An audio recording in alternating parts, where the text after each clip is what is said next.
There's a plant growing on the cliffs of the Mediterranean right now, and it has been for thousands of years.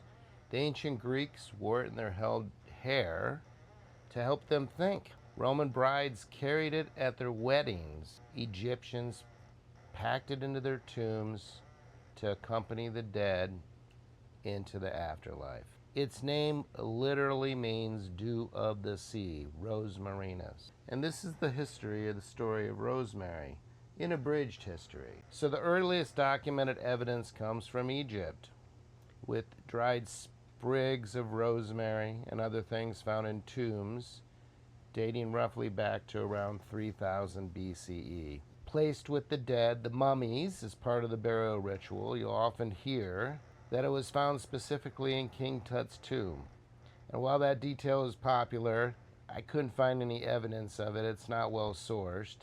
But in the broader sense, in the documents, it has been found in many tombs. In Greece, rosemary picks up a great reputation, and it follows it for the next 2,500 years, where students braided it in their hair in garlands and wore it while studying, convinced that it sharpened the memory.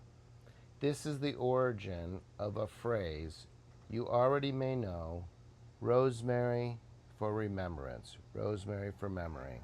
The Romans created 2 more meanings as rosemary evolved, and they used it in both ends of both ends of our life: life, love, and death. Or I should say, they layered on 2 meanings: love and death. Rosemary appeared in wedding rites, symbolizing fidelity, loyalty, and in funeral rites, symbolizing remembrance. Rome also gave rosemary its first real medical documentation. The physician Dioscorides cataloged it, or Dioscorides, I have to pronounce that name appropriately, cataloged it in a text that remained the standard medical reference in Europe for about 1400 years. It's hard to imagine. By the Middle Ages, rosemary had become a household necessity. People believed it warded off plague and evil spirits and burned it in homes, sick rooms, and purification. A folk medicine's response to diseases that nobody yet understood. And rosemary also had a second job that had nothing to do with superstition. Long before refrigeration, it was one of the most trusted meat preservatives in the Mediterranean world. Its natural antioxidant compounds actually slowed spoilage, and its strong aroma masked the meat that wasn't sort of particularly fresh, but it worked.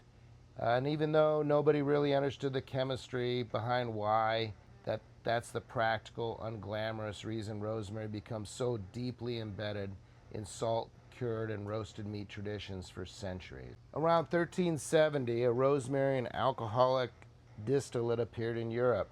It was called Hungary Water. Legends attribute it to the Queen of Hungary, Queen Elizabeth of Hungary, who commissioned it to restore her health and youth. It's widely credited for one of the first alcoholic-based perfumes in Europe. In all of European history, the earliest recipe was simple: rosemary and thyme steeped in brandy, which is alcohol. And this is really the moment that medicine and perfumes stop being separate categories. Rosemary carries more symbolic weight in English literature than almost any other plant. Ophelia says it's a line that became inseparable from the plant itself. There's rosemary, that's for remembrance, pray, love, and remember. Shakespeare returns it in The Winter's Tale. There's rosemary and rue. Grace and remembrance be to you. Step back and look at the whole arc: an Egyptian burial herb, a Greek memory aid, a Roman wedding and funeral plant, a plague-era protector and meat preservative, a queen's perfume, a Shakespearean symbol, and now modern research is circling back to test the oldest claim of all: whether a compound in rosemary really does affect memory, the way Greek scholars believed thousands of years before anyone could explain why. 5,000 years, and it's still, in some sense, the same plant doing the same job. that it always has. Rosemary.